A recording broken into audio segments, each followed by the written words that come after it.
Muito boa noite a todos. Boa noite. Boa noite. Como o Edson falou, meu nome é Manuel. Eu sou da Casa Espírita Meimei, de São Bernardo do Campo. Mas eu falo hoje em nome da USE. A USE, como vocês sabem, é a União das Sociedades Espíritas aqui da nossa região ABC, pela qual eu faço parte, pela qual eu sou muito grato de aprender, de praticar e, principalmente, de compartilhar o que nós temos aprendido.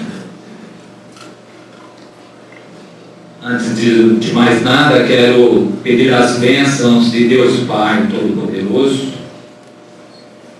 Quero pedir também licença às equipes espirituais desta casa, para que com a nossa humilde tarefa possamos também contribuir com o bom andamento dos trabalhos desta noite. Bom, o título que nos traz aqui esta noite para esse nosso encontro é a arte da aceitação. E aqui já cabe uma reflexão. Será que é fácil aceitar? Será que nós estamos preparados para aceitar? Temos observado que não é tão simples aceitarmos. Aceitarmos muitas vezes o desencarne de um ente querido, mesmo sabendo que ele está se libertando dessa massa, desse peso que é o corpo físico.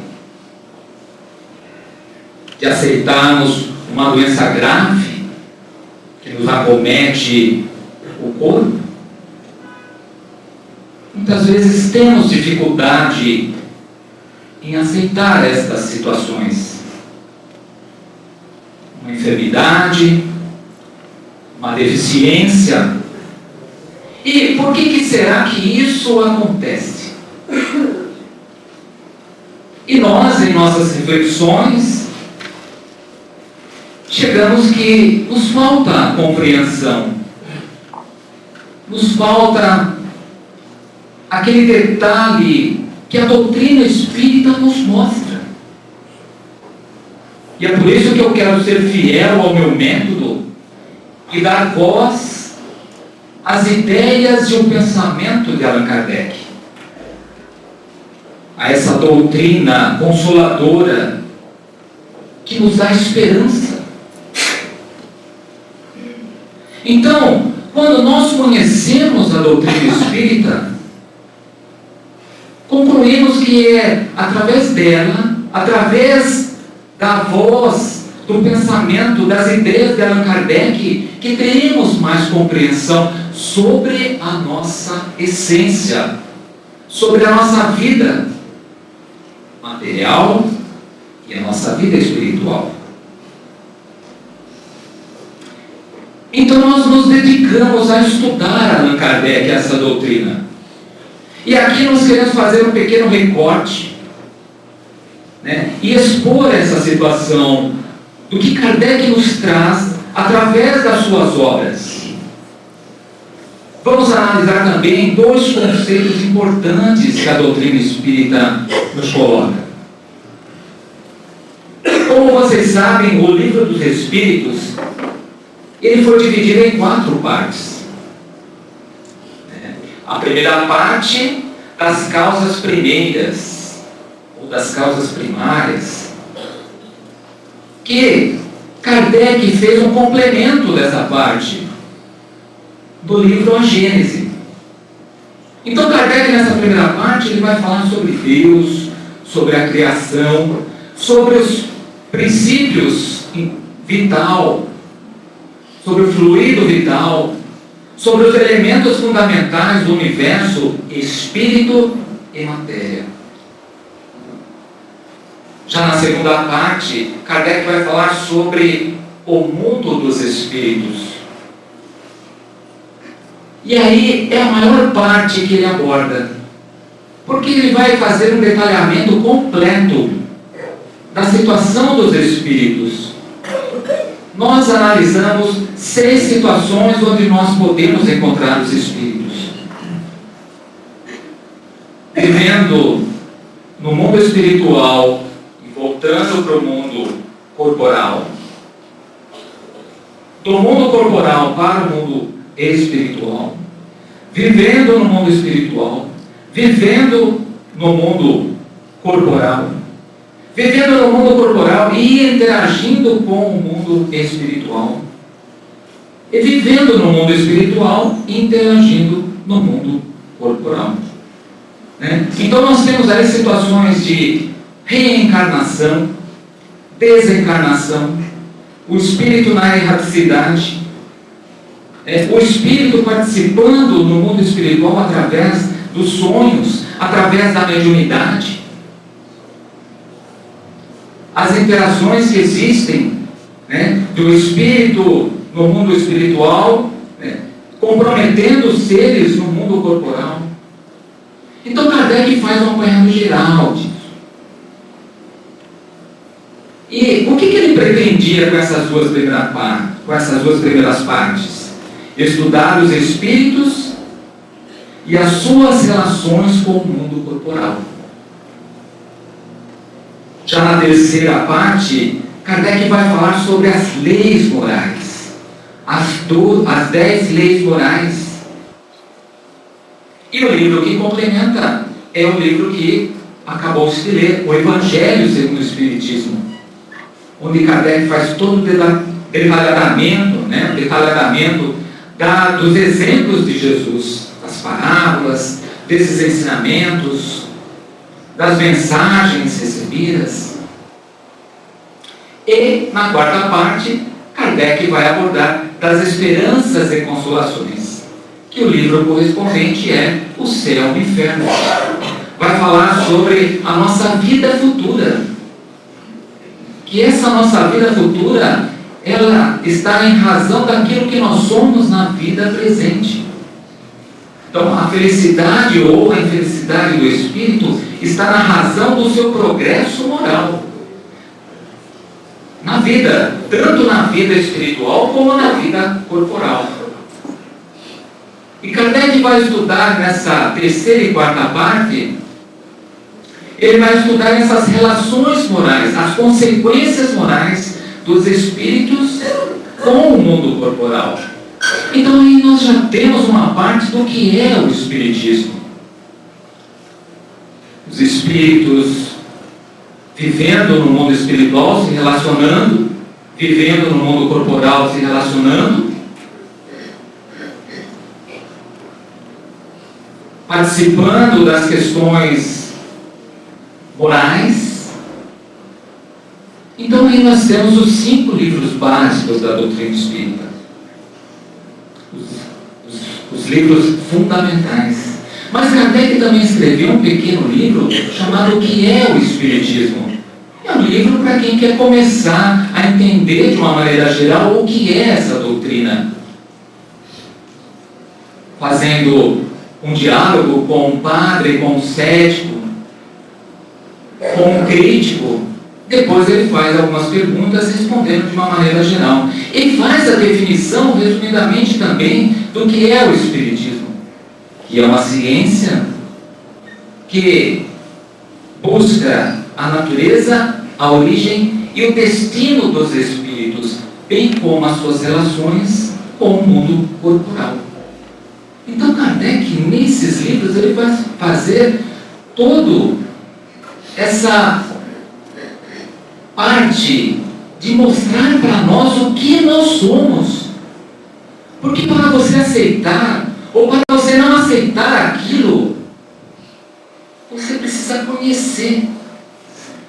Sem conhecimento, nós não temos base para aceitar. Ou muitas vezes negamos. Então a doutrina espírita vem com esse propósito de nos mostrar a nossa essência como natureza, como origem e como destino para onde nós iremos. E Kardec também faz, na sua obra, a Revista Espírita, que poucos espíritos conhecem, que poucos espíritas estudam a Revista Espírita. E é a maior obra de Allan Kardec. São 12 livros. Então aqui nós temos um apanhado geral desses 18 livros da doutrina espírita, que vão nos dar a base para a nossa vida. Eu costumo dizer que esses livros são como uma casa. O livro dos Espíritos, o alicerce. A Gênese, o livro dos médiuns. O Evangelho, o céu e o inferno são as paredes. O que é o Espiritismo? Ele é o telhado, como nós falamos, dá uma visão geral do que é o Espiritismo. E a Revista Espírita é o acabamento, que vai mostrar todos os detalhes que esses livros têm. Kardec vai dizer que a Revista Espírita é uma tribuna, vai expor ali os fatos, as mensagens.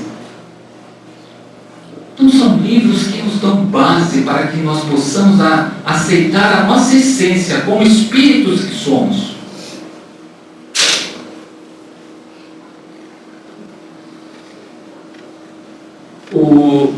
Quando eu comecei na minha vida escolar, a minha professora, ela me disse uma coisa que até hoje eu lembro.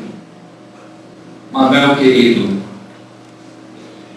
você vai usar a sua vida toda aquilo que você tem na sua caixolinha para conhecer o mundo.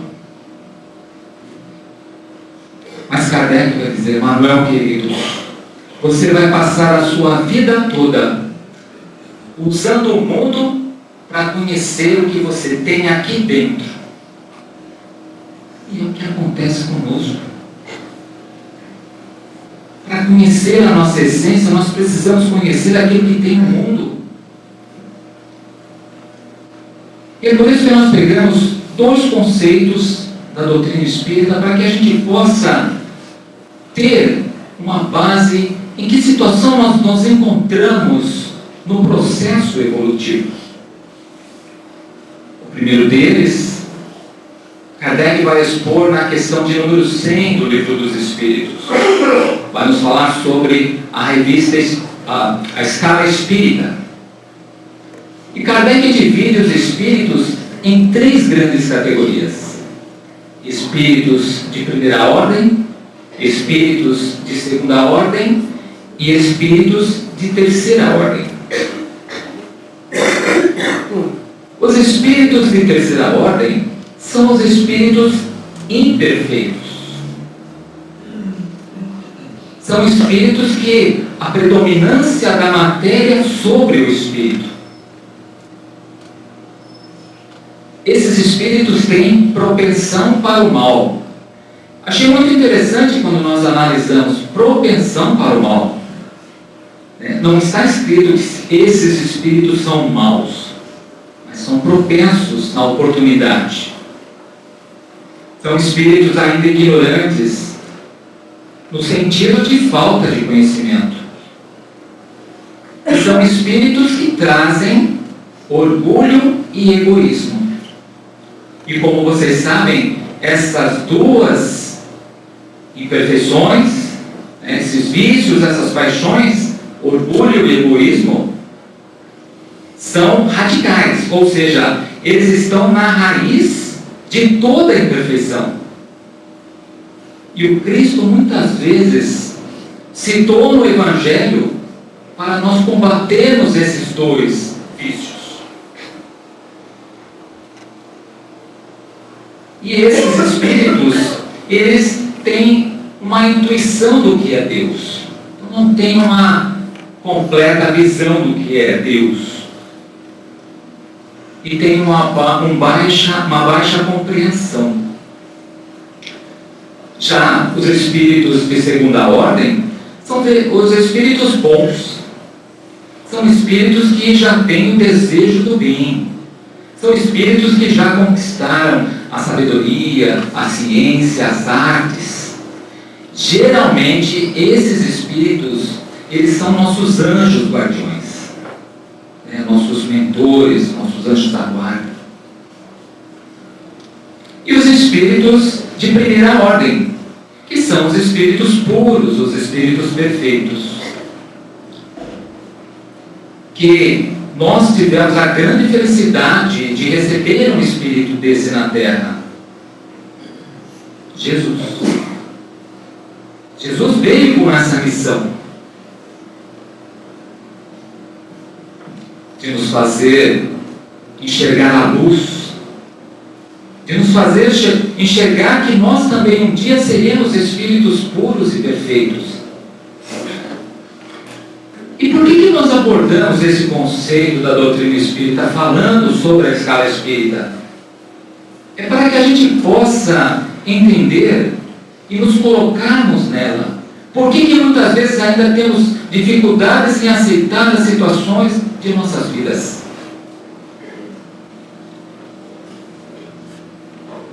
O outro conceito é sobre expiação, provas e missões. O conceito de expiação é um conceito de reparação das nossas existências passadas, dos erros que nós cometemos nas nossas existências passadas. Muitas vezes as expiações, nós mesmos que as escolhemos. E por que muitas vezes não aceitamos? Muitas vezes essas expiações também são impostas, mas os espíritos superiores sabem que essa imposição é para o nosso bem, é para a nossa evolução. Então não é um castigo, não é uma punição, e sim uma consequência natural. Aí nós temos o conceito de provas. Bom, o próprio nome já diz, estamos sendo provados. Se a nossa aceitação está sendo provada.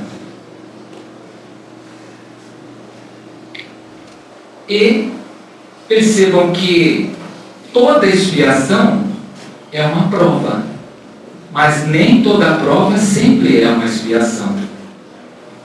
Porque a expiação, o que ela vai fazer? Cobrir o nosso passado. A partir do momento que nós viramos aquela página e começarmos a escrever novos capítulos, nos transformando intimamente, buscando as nossas virtudes, nós estamos apagando aquele passado de erros. E as provas, elas nos abrem perspectivas para a nossa vida futura. Então percebam que são coisas e conceitos totalmente diferentes. Assim como o conceito de missão. Todos nós estamos aqui na Terra com missão, mas de uma maneira geral.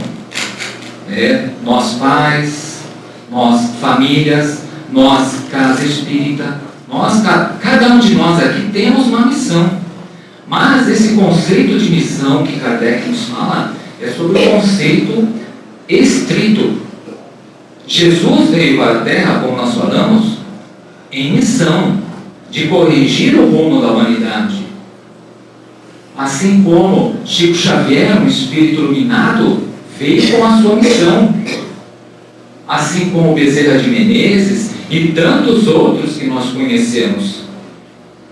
Então esses espíritos, eles encarnam em planetas de provas e expiações com o objetivo de missão, de dar uma alavancada na humanidade. E aí esse conceito nos mostra por que nós não estamos aceitando as diversas situações das nossas vidas. Se muitas vezes fomos nós que as escolhemos, se muitas vezes estamos sendo provados daquilo que nós já conquistamos.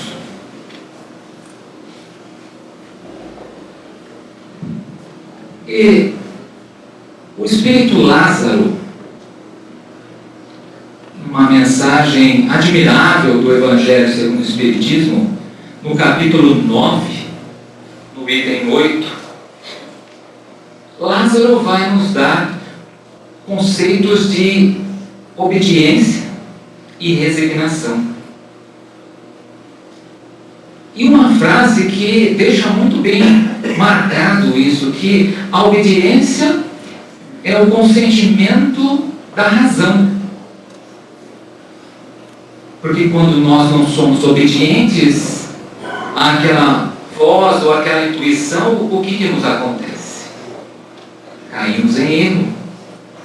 Tomamos estradas tortuosas. Agora, o consentimento do coração, ele vai dizer que é a resignação. É um sentimento verdadeiro. Esse coração, nesse sentido, de aceitarmos com o peito aberto. Verdadeiro. Agora, para sermos resignados, precisamos desenvolver a nossa paciência, a nossa coragem, a nossa fé, a nossa resignação. Mas é fácil falar aqui, né? Precisamos ser pacientes, precisamos ser resignados. É por isso que nós abordamos e fizemos esse panorama geral das obras de Kardec, para que a gente possa ter o conhecimento, para que a gente possa ter a compreensão, e isso vai aliviar muito a carga que nós levamos.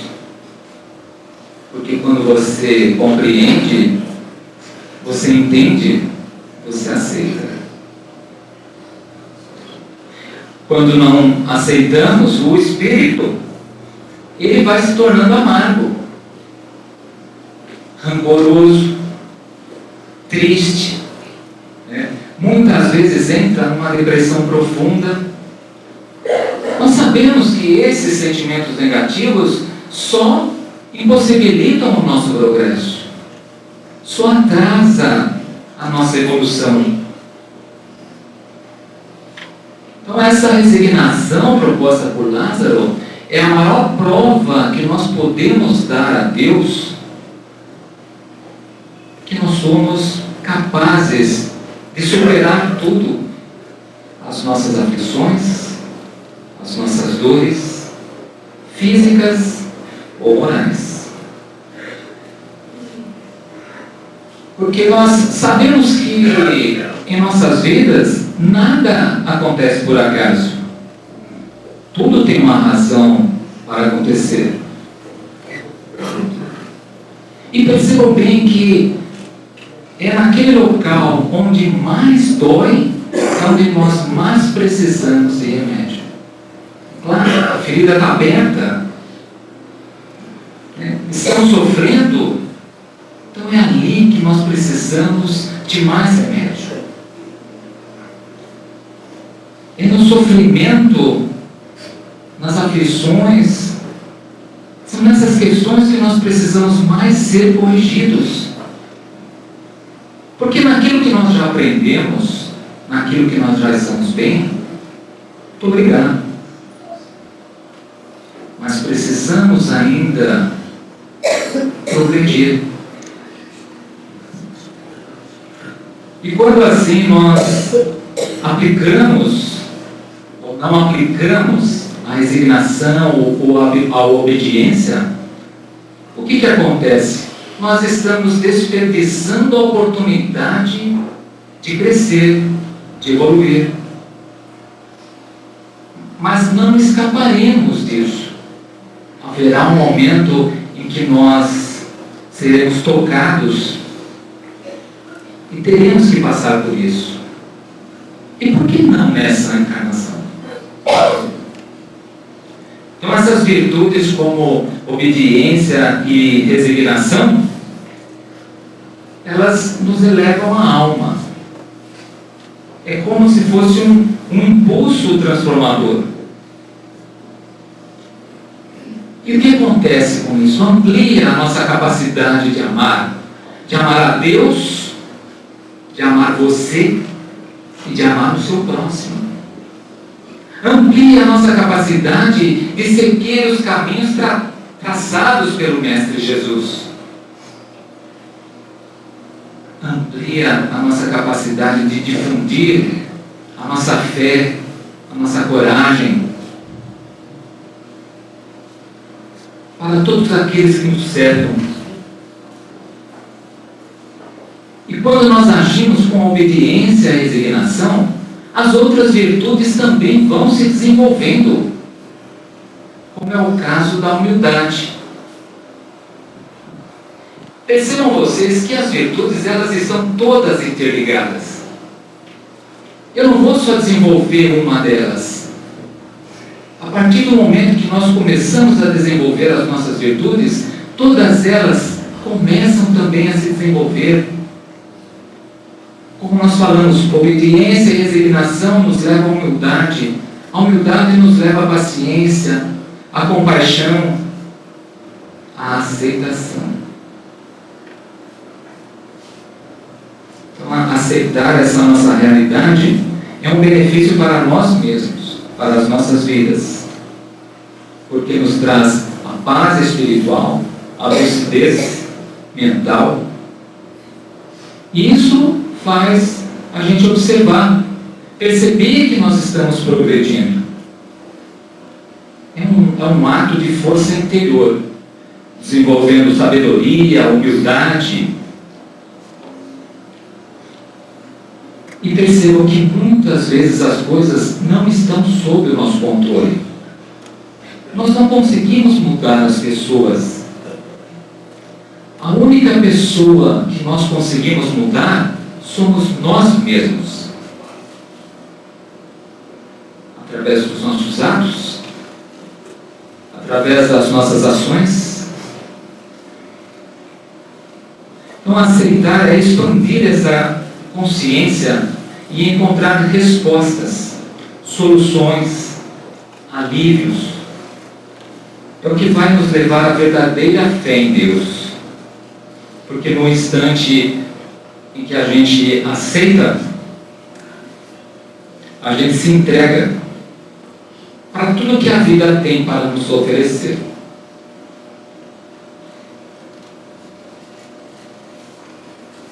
E o que a vida tem para nos oferecer? O que um instante de vida precisa ter para a gente ser feliz? Quer saber o que um instante de vida tem para a gente ser feliz? Pergunte-se se a sua vida está valendo a pena ser vivida. Porque a vida é boa quando a gente torce para ela não acabar. Mas perceba que muitas vezes nós estamos torcendo para a vida acabar mais rápido.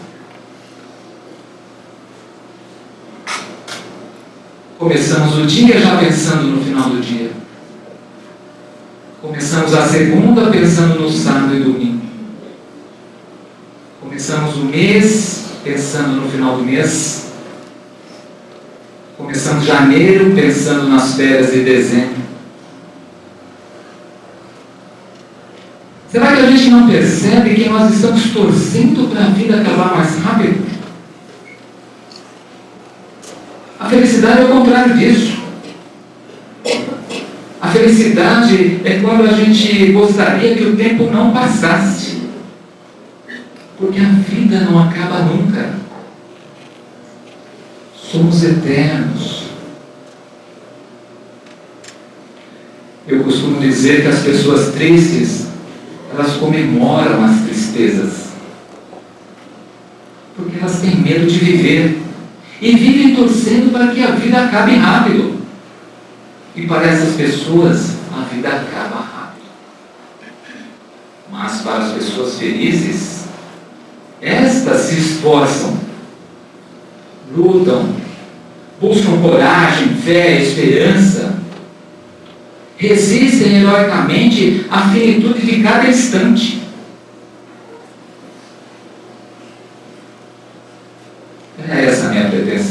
para esse nosso encontro. Que por um instante sequer eu tenha te surpreendido. Que por um instante sequer você tenha pensado em trazer uma pessoa querida aqui, nesta casa de luz, que amanhã completa 21 anos. Que por um instante sequer você não tenha percebido em assistir uma pequena aula de filosofia. Que por um instante sequer você não tenha pensado que isso pudesse durar um pouquinho mais. E se alguma dessas coisas aconteceram, é porque você foi feliz. Nem que seja por um segundo. Agora você já sabe o caminho. A vida vale a pena quando a gente torce para ela não acabar. Tomara eu tenha dado causa à felicidade. A sua felicidade. E sou muito grato de estar aqui nesse momento, muito feliz, porque dar causa à felicidade de alguém, nem que seja por um instante qualquer, é a tarefa digna de um verdadeiro Filho de Deus. Tomara eu tenha alcançado.